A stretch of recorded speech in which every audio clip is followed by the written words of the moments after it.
Bonjour, aujourd'hui nous allons parler d'un sujet sensible que connaissent beaucoup de parents, c'est celui des devoirs à l'école et le moment des devoirs au sortir de l'école. C'est un moment sensible pour nombre de parents, hein, je le sais, parce que la plupart de mes patients se plaignent de ce sujet-là, d'une part parce qu'effectivement, là, on se rend compte de ce que l'enfant sait, de ce qu'il peut faire, de ce qu'il a retenu ou pas, véritablement se concrétise ce qui se passe à l'école, et de l'efficacité de son enfant à l'école. Que tous les parents s'inquiètent de la réussite scolaire, c'est banal, c'est normal. Ils ne feraient pas leur boulot de parents si ça n'était pas le cas. Alors certains, en revanche, s'inquiètent plus que d'autres. Et c'est peut-être pour ces parents-là que le moment des devoirs à l'école est plus sensible. Et j'insiste bien parce que pour certains, c'est plus que sensible, c'est douloureux parce que ça peut générer des crises, des tensions, des énervements qui peuvent aller très très loin. Donc pour ces parents-là, c'est un peu plus délicat. Qu'est-ce qui se passe souvent pour eux? C'est que l'école, le moment des devoirs, active ou réactive une douleur qu'ils ont eue eux-mêmes avec l'école. Ce sont souvent des parents qui ont eu des difficultés avec l'école ou avec la réussite scolaire, ou qui attachent une importance particulière à la réussite scolaire parce qu'eux-mêmes ont eu des petits soucis par rapport à cela.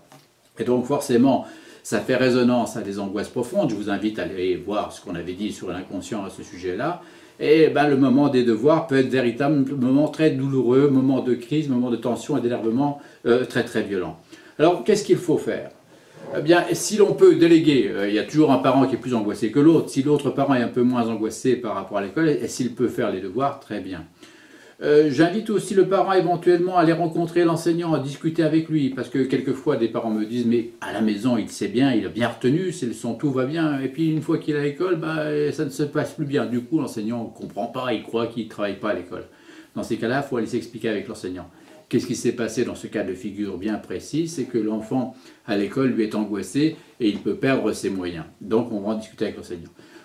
Dans tous les cas de figure, il faut limiter le temps des devoirs, se dire au départ avec un réveil sur le bord de la table, dire on va passer 3/4 d'heure, 1 heure maximum, et au-delà de ça, on arrête. Et si l'enfant n'a pas tout à fait fini, là aussi, on en parlera avec l'enseignant de façon à ce qu'il puisse se gérer tout seul.